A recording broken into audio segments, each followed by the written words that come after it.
Jadi perkataan-perkataan dan perbuatan-perbuatan. Makanya ketika tabi'in bertanya kepada sahabat, bagaimana kalian mengetahui Nabi sallallahu alaihi wasallam membaca? Maka mereka menjawab apa? Kami tahu dari gerakan jenggotnya. Gitu. Nah, di sini aqwal sekali lagi artinya adalah perkataan-perkataan, waf'al dan perbuatan-perbuatan. Jadi harus ada perbuatannya. Lalu apa? Muftatahatun bitakbir. Yang dibuka dengan takbir. Wa mukhtatamatun bitaslim, dan yang ditutup dengan salam. Jadi inilah yang paling banyak dipakai terkait dengan definisi salat secara syariat. Nah, ini berdasarkan hadis yang diriwayatkan dari Ali bin Abi Thalib radhiyallahu anhu, yang hadis ini adalah hasan sahih, diriwayatkan juga oleh Imam Asy-Syafi'i, Imam Ahmad, Abu Daud, At-Tirmidzi, Ibnu Majah dan Ad-Darimi serta Imam Al-Baihaqi. Nabi sallallahu alaihi wasallam bersabda, "Miftahus salati at-tuhuru." Jadi kunci salat adalah bersuci. Wa tahrimuhat takbir, dan tahrimnya atau pengharamannya, makna tahrim adalah takbir, maksudnya bahwa takbir ini berfungsi sebagai pembatas, yaitu segala bentuk ibadah yang tidak diawali dengan takbir maka tidak disebut dengan salat. Ya. Nah, karena itu takbiratul ihram atau seorang dikatakan memulai mengerjakan salat sehingga diharamkan baginya yang awalnya di luar salat itu halal, seperti makan, minum, berbicara dan melakukan gerakan-gerakan yang bukan gerakan salat tanpa ada keperluan. Maka dikatakan tahrim. Lalu wa tahliluhat taslim, dan penghalalannya adalah salam. Apa maknanya? Yaitu apabila seorang telah mengucapkan salam di akhir salat, maka apa saja yang tadinya haram di dalam salat setelah takbiratul ihram maka boleh untuk dilakukan. Nah, ini secara definisi syariat terkait dengan salat. Lalu ketahuilah bahwa salat itu dibagi menjadi dua. Ada yang fardu dan ada yang sunnah. Nah, yang fardu di sini juga terbagi menjadi dua. Ada yang fardu memang pada asalnya diwajibkan di dalam syariat Islam, seperti salat 5 waktu di dalam sehari semalam. Yang kedua, salat fardu yang hukumnya menjadi wajib karena suatu sebab tertentu, seperti nazarnya seorang untuk mewajibkan dirinya untuk mengerjakan salat tertentu. Lalu di sini ada namanya juga salat sunnah. Nah, kata sunnah, ini salat sunnah di sini ada yang sifatnya muqayyad dan ada yang mutlak. Kalau yang muqayyad yaitu salat-salat sunnah yang sifat dan tata caranya telah ditentukan di dalam syariat Islam, seperti salat sunnah rawatib, salat duha, salat malam dan salat witir. Nanti ada yang sifatnya mutlak, yaitu salat sunnah yang sifat dan tata caranya tidak ditentukan oleh syariat, seperti seorang muslim yang mengerjakan salat sunnah pada siang dan malam sekehendak hatinya. Maka ini insyaallah nanti di pembahasan salat-salat sunnah ada sekitar 28 salat sunnah yang kita diperintahkan untuk kita lakukan, dan 5 diantaranya itu kita diperintahkan untuk rutin lakukan. Insyaallah nanti setelah selesai pembahasan ini maka kita akan kupas secara bertahap di bab ini. Nah, ini akhwatal iman rahimakumullah. Lalu ketahuilah terkait dengan dalil-dalil diperintahkannya atau disyariatkannya salat di dalam Al-Quran dan Sunnah ini sangat banyak sekali. Di antaranya beberapa riwayat yang sampai kepada kita terkait dengan dalil-dalilnya. Secara umum dalil-dalil salat ini paling tidak kita sudah dengar dan kita tahu bahwa ini adalah termasuk rukun Islam. Gitu. Sehingga nanti kita akan lebih banyak fokus untuk mengupas di tahap awal ini adalah limadza nusalli. Kenapa kita salat? Nah, ketahuilah jamaah rahimana rahimakumullah, seseorang itu tidak akan menghormati sesuatu kalau dia tidak ngerti nilai dan kedudukan sesuatu itu. Sama juga dengan salat. Kita tidak akan mengerti dan menghormati salat kalau kita tidak mengerti akan kedudukan dan kemuliaan salat itu sendiri. Nah, karena kalau kita tidak mengetahui akan kemuliaannya dan kita sedang berhadapan dengan siapa dan apa keistimewaan di balik salat, inilah yang menjadikan kita sering meremehkannya. Ikhwatal iman rahimani rahimakumullah, terutama kepada para jamaah. Andai seorang muslim dia tidak memiliki banyak amal, dia tidak banyak sedekah, mungkin dia tidak sempat atau tidak bisa menunaikan ibadah haji, dia tidak bisa banyak mungkin puasa, andai dia menjaga salat di awal waktu, terutama dengan cara jamaah, maka cukup dia akan memiliki derajat yang tinggi di sorga. Karena luar biasanya salat ini ikhwatal iman. Berbagai macam kebaikan-kebaikan bisa kita raih lewat salat, yang kalau antum pun punya banyak harta waktu belum tentu bisa melakukannya. Sungguh bagi kita mungkin ketika salat hanya menyangka itu sebuah gerakan saja. Nanti kita akan lihat secara bertahap kenapa sih kita berdiri di dalam salat. Kenapa di dalam salat kita membaca doa istiftah ditambahkan dengan Al-Fatihah lalu kita membaca surat? Dan kenapa Nabi kalau salat itu lebih lama berdirinya? Kenapa ada ruku? Kenapa kok di dalam ruku kita baca subhana rabbiyal azim? Kenapa ada subhana? Lalu di dalam sujud juga ada kalimat subhana. Antum nanti ketika ketupas kalimat itu kenapa? Dan kalau kita perhatikan rangkaian salat dari setelah kita wudu lalu kita dengar azan, maka sungguh paling tidak ada 4 kalimat yang kita tidak bisa lepas dari rangkaian ini, yaitu kalimat subhanallah walhamdulillah wala ilaha illallah wallahu akbar. Berbagai macam keistimewaan di balik kalimat ini dan berbagai macam variasi dan bentuk ibadah yang kita dapatkan pahalanya lewat salat. Antum ingin dapat pahala haji dan umrah lewat salat, banyak jalannya. Ingin mendapatkan pahala salat malam semalam suntuk, bisa lewat salat. Ingin mendapatkan pahala sedekah, bisa lewat salat. Ingin mendapatkan pahala jihad di jalan Allah, bisa lewat salat. Padahal banyak kebaikan-kebaikan ini belum tentu kita bisa lakukan.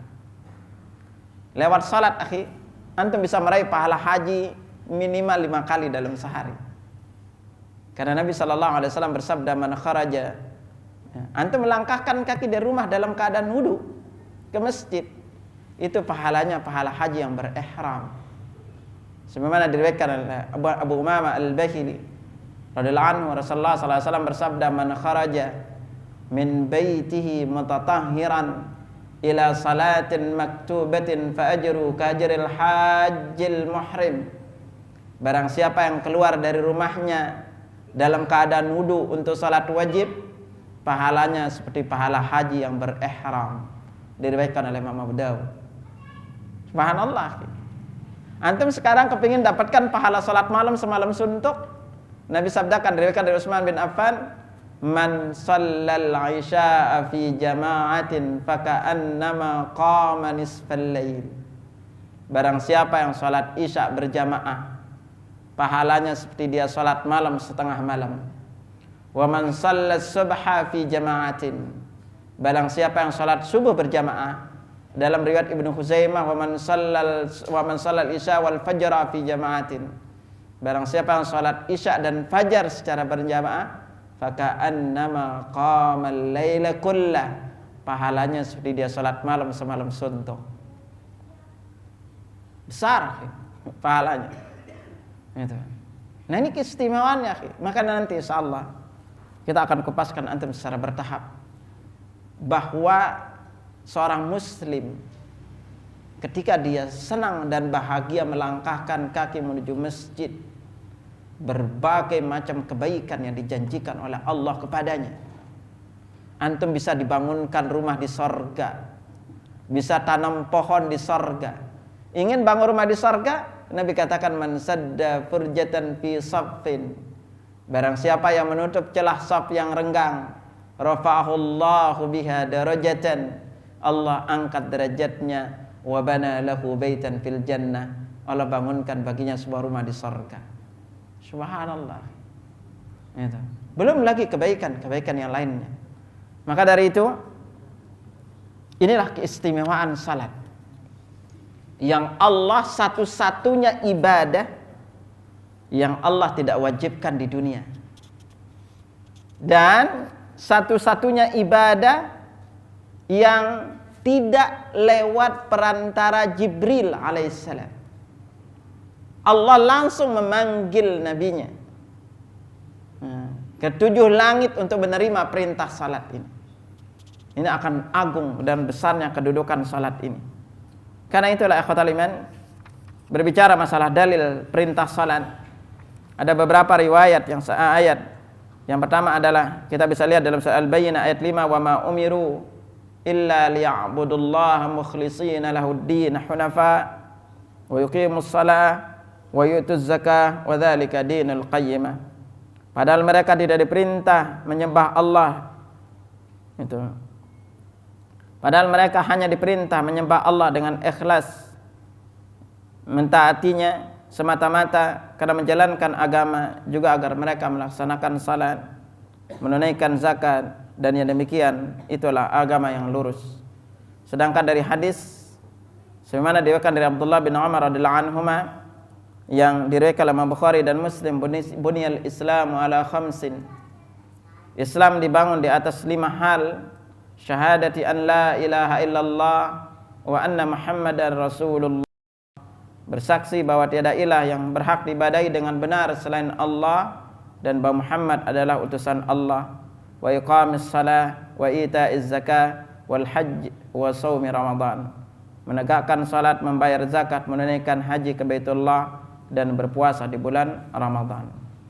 Nah, ini diantaranya. Lalu sebuah hadis lain diriwayatkan dari Abdullah bin Samit, qala sami'tu Rasulullah sallallahu alaihi wasallam yaqul, aku mendengar Rasulullah sallallahu alaihi wasallam bersabda, khamsu salawatin katabahunallahu 'alal ibad, 5 salat yang Allah wajibkan atas hambanya, man ata bihinna lam yudayyi' minhunna syai'an istighfafan bihaqqihinna, barang siapa yang mengerjakannya dan tidak menyia-nyiakannya sedikit pun karena menganggap enteng, kana lahu 'indallahi ahdun an yudkhilahul jannah, maka dia memiliki perjanjian dengan Allah untuk memasukkannya ke dalam surga. Wa man lam ya'ti bihin, dan barang siapa yang tidak mengerjakannya, falaysa lahu 'indallahi ahdun, maka ia tidak memiliki perjanjian dengan Allah. Insya'a 'adzabahu wa insya'a ghafara lahu, jika Allah berkehendak Allah mengazabnya, dan jika dia berkehendak maka dia akan mengampuninya. Dia kala Imam Malik, An-Nasai, Ibnu Majah, Imam Ahmad, Abu Dawud, dan Ibnu Abi Asim dalam As-Sunnah. Nah, ini akhwatal iman rahimani rahimakumullah. Karena itu kita akan coba untuk menyinggung keutamaan salat dan kedudukannya. Nanti kita akan singgung juga keistimewaan salat. Nah, dengan mengetahui keutamaan salat ini, itu akan menjadikan kita bersemangat untuk menjaganya. Dan nanti kita akan lihat juga bahwa perintah salat itu bukan hanya diperintah kepada Muhammad sallallahu alaihi wasallam. Enggak. Perintah salat ini udah dari dulu. Bahkan kalau kita baca Nabi Musa alaihissalam, Nabi Ibrahim dan yang lainnya, itu semua diperintah. Lihat contoh Ibrahim. Itu, Rabbi ja'alni muqimas salah. Ya Allah, jadikan aku dan anak keturunanku mendirikan salat. Jadi perintah ini belum nanti kita akan lihat satu-satu. Bahwa perintah salat ini bukan hanya kepada Rasulullah sallallahu alaihi wasallam, tapi ini adalah syariat yang seluruh Nabi membawa syariat ini, yaitu perintah salat. Nah, ikhwatal iman rahimani rahimakumullah, mari kita lihat kedudukan salat dan keutamaannya dari berbagai riwayat yang sampai kepada kita. Pertama, keutamaan salat adalah salat itu adalah tiang agama. Jadi salat merupakan tiang agama, yang agama tidak akan berdiri tegak tanpanya atau tanpa salat ini. Semana riwayatkan dari Muadz bin Jabal radhiyallahu anhu, Nabi sallallahu alaihi wasallam bersabda, "Ra'sul amri al-Islam." Jadi pokok segala urusan adalah Islam. Wa amuduhus salatu, dan tiangnya adalah salat. Wa dzirwatu sanamihil jihadu fi sabilillah, dan puncaknya adalah jihad di jalan Allah. Diriwayatkan oleh Imam Ahmad, Tirmidzi dan Ibnu Majah. Jadi salat adalah tiang agama. Yang kalau orang itu udah tidak salat, maka pondasi atau tiang-tiang agamanya itu roboh di dalam dirinya. Makanya ini adalah perkara terbesar, dan amalan sekali lagi nanti yang kita lihat keistimewaan yang paling pertama ditanyakan di dalam akhirat adalah terkait dengan masalah salat. Karena salat ini adalah hak Allah kepada kita hambanya untuk menyembahnya. Maka hak ini Allah akan tanyakan kelak kepada kita di hari kiamat. Ini yang pertama. Yang kedua, sekali lagi bahwa salat adalah amalan yang paling pertama Allah akan hisab nanti di hari kiamat. Banyak riwayat yang sampai kepada kita, di antaranya Nabi sallallahu alaihi wasallam sabdakan kepada kita yang diriwayatkan dari Anas bin Malik radhiyallahu anhu, "Awwalu ma yuhasabu bil 'abdu yaumal qiyamati as-salatu." Perkara pertama kali dihisab dari seorang hamba pada hari kiamat adalah salat. Fa in salahat salaha lahu sa'iru amali. Kalau salatnya benar, maka seluruh amal yang lain ikut benar. Wa in fasadat fasada sa'iru amali. Kalau salatnya rusak, maka seluruh amalannya pun akan buruk. Diriwayatkan oleh Imam Tabrani dalam Mu'jamul Awsat dan disahihkan oleh Syekh Al-Albani rahimahullah dalam Sahihul Jami' As-Shaghir hadis nomor 2573. Sementara dalam hadis lain diriwayatkan dari Abu Hurairah radhiyallahu anhu, ini lebih komplit. Nabi sabdakan, "Inna awwala ma yuhasabu bil 'abdu yaumal qiyamati min 'amalihi as-salatu." Sesungguhnya yang pertama kali dihisab dari amal seorang hamba pada hari kiamat adalah salat. Fa in salahat faqad aflaha wa anjaha. Apabila salatnya baik, maka ia telah berbahagia dan sukses. Wa in fasadat faqad khaba wa khasira. Dan tapi apabila salatnya jelek, maka ia telah celaka dan merugi. Wa in intaqasa min faridatin qala ar-rabb. Dan apabila kurang di dalam menunaikan salat wajib, maka Allah berfirman, "Unzuru hal 'abdi min tatawwu'in." Lihatlah ke dalam salat hambaku apakah dia memiliki salat-salat sunnah. Fayukammalu biha man taqasa minal fariidah. Lalu kekurangan salat wajibnya itu ditutupi dengan salat sunnah. Tsumma yakunu sa'iru amali ala dzalik. Kemudian seluruh amal diperlakukan seperti itu juga. Nah, ini istimewanya akhwatal iman. Jadi sungguh salat ini akan menjadi penentu nanti diterimanya salat kita. Bahkan dalam hadis lain Nabi sallallahu alaihi wasallam sabdakan kepada kita, as-salatu thalathatu atlas. Salat itu dibagi menjadi 3 bagian. At-tuhuru thuluthun, taharah itu sepertiganya. War-ruku' thuluthun, ruku' itu sepertiganya. Was-sujudu thuluthun, sujudnya itu sepertiga. Itu. Faman addaha bihaqqiha. Barang siapa yang melakukan 3 perkaranya ini dengan benar, taharahnya benar, rukunya benar dan sujudnya benar, qubilat minhu wa qubilat minhu sa'iru amali. Maka salatnya diterima dan seluruh amal lainnya itu diterima. Wa man ruddat alaihi salatuhu ruddat alaihi sa'iru amali. Dan barang siapa yang Allah tolak salatnya, maka seluruh amal yang lain juga Allah akan tolak. Jadi ikhwatal iman, kita menghadapi ibadah bukan sembarang ibadah. Kita menghadapi ibadah yang menjadi penentu seluruh ibadah yang lainnya diterima oleh Allah. Tapi justru salat itulah yang paling pertama seringkali dilalaikan oleh kebanyakan kaum muslimin. Buktinya mana jemaah rahimakumullah? Kalau orang menunaikan ibadah haji bangga berhaji. Bahkan kalau nggak dipanggil Pak Haji nggak noleh-noleh gitu.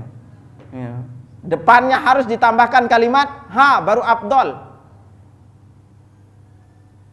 Udah puluhan tahun kita salat. Pernahkah kita bertanya apakah salat saya udah mencontoh Nabi? Pernahkah kita bertanya, bacaan sholat saya udah dibenarkan? Pernahkah kita bertanya, saya udah ngerti bacaan sholat dari takbir sampai salam? Bayangkan kalau dihitung dengan jenjang akademik, subhanallah, kita ini udah lebih jadi profesor sholat gitu kan. Tapi coba apa? Justru sholat ini yang paling dilaraikan. Udah sekitar 4 tahun Anda mengecek bacaan sholat. Hampir kebanyakan jamaah itu bacaan sholatnya itu panjang pendeknya itu nggak jelas. Apalagi kalau udah baca salawat, baca tasyahud, belum baca doa ul istiftah, belum bicara al-fatihah gitu kan. Maka dari itu inilah pentingnya untuk coba kita melangkah. Jangan sampai jamaah meninggal dunia, salat kita itu nggak tahu ini salatnya siapa. Makanya tahapan-tahapan ini nanti akan kita lalui untuk kita pelajari. Lalu salat adalah amalan agama yang paling terakhir hilang.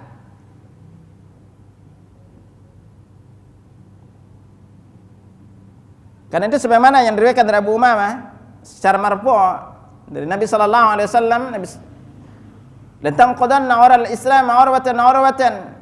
Ikatan-ikatan Islam ini akan terlepas ikat demi ikat. Fa kullaman taqadat urwatun tathabbatan nas billati taliha. Setiap kali ikatan itu lepas, maka umat manusia akan berpegang pada ikatan berikutnya. Wa awwaluhunna naqdan al-hukmu. Dan yang pertama kali terlepas adalah hukum. Wa akhiruhunna salatu. Dan yang terakhir adalah salat. Nah ini, dan saking istimewanya salat ini, salat adalah wasiat terakhir Nabi sallallahu alaihi wasallam. Nabi banyak memberikan wasiat, ikhwatal iman. Ada sekitar 200 lebih sahih wasaya Rasul sallallahu alaihi wasallam. Salah satunya itu adalah salat. Beliau bersabda, as-salatu wa ma malakat aymanukum. Salat dan budak-budak yang kalian miliki. Nah ini ikhwatal iman rahimani rahimakumullah, yang kita sampaikan dulu. Ini semoga insyaallah nanti akan kita lanjutkan. Ini masih banyak keutamaannya, dan yang ada di sini itu enggak banyak di makalahnya. Insyaallah nanti anak akan kasih antum makalahnya secara khusus. Judul aslinya itu adalah limadza nusalli, kenapa kita salat. Nah, sana muat itu dengan rinci pembahasannya. Semoga di pertemuan berikutnya antum nanti pegang makalahnya untuk melengkapi yang ada di sini. Wallahu a'lam bishawab.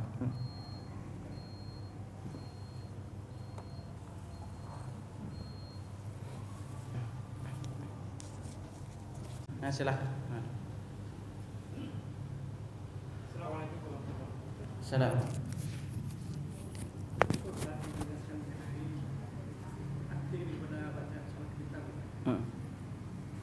Saya insyaallah ngerti, tapi tidak secara kata per kata bacaan sholat itu, Pak.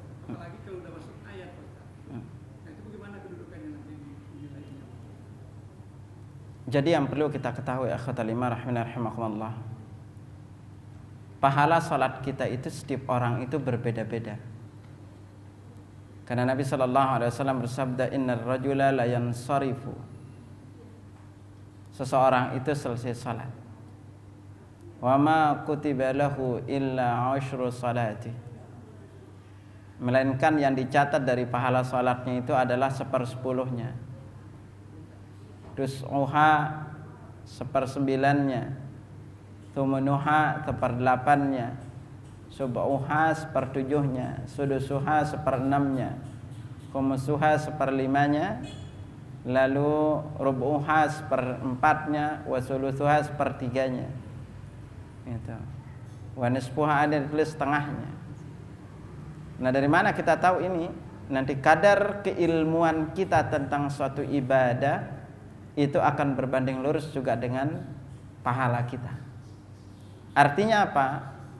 Ketika seseorang itu semakin berilmu tentang suatu amal yang dilakukan, akan sangat berbeda nilainya di sisi Allah dengan orang yang tidak berilmu. Sebagaimana dikatakan oleh Imam Bukhari, al-ilmu qabla al-qawli wal amal. Ilmu itu berilmu sebelum berkata dan berbuat. Jadi orang yang salat hanya sekadar salat, tapi tidak pernah baca dalil-dalil gerakan setiap salat itu, nilainya akan sangat berbeda dengan orang yang paham gerakan salatnya sesuai dengan sunnah Nabi, lalu dia pernah baca dalilnya, lalu dia paham artinya. Bukan hanya arti, kita bisa aja apalagi paham kandungan maknanya. Contoh, kita membaca subhana rabbiyal azim, maha suci Allah yang maha agung. Apa sih arti Allah itu maha suci? Seperti apa sih kesucian Allah? Perbuatan-perbuatan apa yang menodai kesucian Allah? Lalu al-azim, maha agung. Apa artinya Allah itu maha agung? Seperti apa keagungan Allah? Perbuatan-perbuatan apa yang kalau kita lakukan itu bentuk mengagungkan Allah? Ini akan berbeda maknanya. Apalagi kalau Bapak misalnya sampai hafal hadisnya, ngerti kedudukan hadisnya, maka ini semakin tinggi nilainya, ilmunya akan menjadikan ibadahnya itu juga semakin besar di sisi Allah. Orang yang ke masjid hanya tahu pahala salat jamaah 27, berbeda dengan orang yang kalau kita rangkai akhwatal iman, kalau kita rangkai dari rumah kita setelah kita berwudu, lalu kita ngikuti rangkaian perjalanan kita ke masjid, wudu di rumah, wudu di rumah, lalu kita berwudu, lalu melangkahkan kaki ke masjid, lalu sampai masjid misalnya kita sholat tahiyatul masjid, lalu sebelum adzan kumandang kita tunggu adzan, lalu kita jawab adzan, lalu sholat qobliyah, lalu sholat wajib. Maka sungguh di dalam sekali seorang muslim melangkahkan kaki menuju masjid, tidak kurang dari 200 macam kebaikan yang didapatkan. Nah, pengetahuan kita ini akan sangat berbeda. Orang misalnya ketika salat nggak ngerti tata cara merapatkan saf, berbeda pahalanya dengan orang yang ngerti merapatkan saf. Kita nggak ngerapatin saf aja udah 8 macam kebaikan hilang dari diri kita. Salat kita nggak sempurna, kan udah sering bilang kan, lurus dan rapatnya saf itu bagian dari kesempurnaan salat. Riwayat lain mengatakan, innallaha malaikatahu yusholluna 'alal ladzina yusalluna as-sufuf. Sesungguhnya Allah dan para malaikatnya berselawat untuk orang yang menyambung saf. Ya. Lalu riwayat lain Nabi mengatakan, ya, man sadda furjatan fi saffin, barang siapa yang menutup celah-celah saf yang renggang, rafa'allahu lahu biha darajah, Allah angkat derajatnya, wa bana lahu baitan fil jannah, Allah bangunkan baginya sebuah rumah di surga. Man sadda furjatan fi saffin ghufira lahu, barang siapa yang menutup celah saf yang renggang, Allah ampuni dosa-dosanya. Wa man wasala wasahullah, wa man qata'a qata'allah, yang menyambung saf Allah sambung rahmatnya, yang memutus saf Allah putus rahmatnya. Akan sangat berbeda nilainya. Maka dari itu semakin kita ngerti salat kita tahu dalilnya, kita pernah baca dalilnya, kita tahu arti bacaan salat kita, dan kita udah dibenarkan bacaannya, Pak. Bukan hanya tahu, Pak, benar gak dibenarkan bacaan salat kita? Karena orang yang baca Al-Quran, yang pintar baca Al-Quran dan tidak bisa, kan pahalanya juga berbeda. Nah, makanya tanyakan, Pak, penasaran kan tidak dibenarkan bacaannya, sehingga nanti panjang pendeknya, makharijul hurufnya benar apa enggak. Nah, ini akan sangat menentukan nilai sebuah ibadah di sisi Allah Subhanahu wa taala. Nah, karena itu ada kurang lebih sekitar 19 kunci untuk melipat gandakan nilai sebuah kebaikan, Pak. Jadi sebuah kebaikan itu bisa dilipat gandakan pahalanya. Kayak sholat, Pak. Bapak sholat sendirian pahalanya berbeda dengan orang sholat jamaah. Makanya dengan jamaah itulah pahala itu bisa dilipat gandakan. Kuncinya semakin kita mengerti dan berilmu tentang suatu ibadah yang kita lakukan, maka nilainya juga akan berbeda di sisi Allah Subhanahu wa taala. Ya. Ada pertanyaan kedua, Ustadz, itu sutra yang diletakkan di depan tempat sholat, apakah tingginya harus sahasta atau boleh bila kurang dari sahasta, misalkan dengan tas yang kecil? Nabi udah jelaskan tingginya, yaitu setinggi pelana unta. Nah, pelana unta itu kurang lebih sekitar 1 hasta. Itu. Makanya kalau dia tidak setinggi itu, maka itu belum dikatakan sebagai sebuah sutra. Nah ini makanya penting untuk diketahui. Nanti akan masuk di bab sutra, sabar aja. Itu belum kita masuk di bab salat. Ini baru pembukaan salat. Iya. Lalu ada pertanyaan, bagaimana salat yang sudah bertahun-tahun yang lalu kita lalai tidak mengerjakannya? Adakah anjuran untuk mengganti salat yang telanjur tidak dikerjakan? Kita tidak ada perintah. Silakan bertaubat kepada Allah atas kelalaian kita. Semoga Allah mengampuni dosa-dosa kita. Ya, karena ini adalah bertaubatnya kita, dan taubat ini itu ketika seorang bertaubat dan jujur taubatnya, maka Allah akan hapus dosa-dosa yang dulu. Ya. Lalu jika wanita mendapatkan haid belum masuk waktu asar, sementara zuhur dia belum menunaikannya, apakah wanita tersebut wajib mengganti salat zuhurnya? Itu kapan dan ia menggantinya? Nah, terkait dengan perkara ini, pertama dia berdosa, ya, mengundur-undur waktu salat. Itu. Ini yang perlu diingat. Jadi kalau dia sampai mengundur waktu salatnya, lalu dia bertemu terkait dengan haid, Anda coba nanti baca fatwa lebih lanjut terkait dengan ini, ya, mana yang lebih tepat pendapatnya, ya, wallahu a'lam bishawab. Ya. Ada lagi?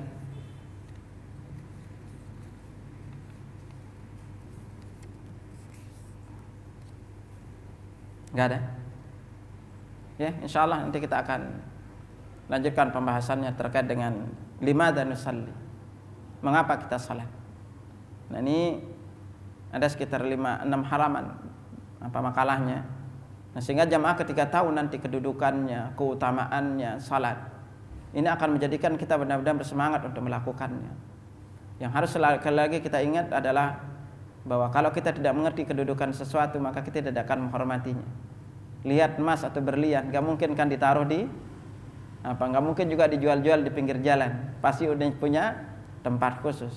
Maka sama juga ketika kita salat, kalau kita tidak ngerti keagungan, kemuliaan salat ini di sisi Allah, maka itu penyebab utama kita melalaikan dan meremehkan salat tersebut.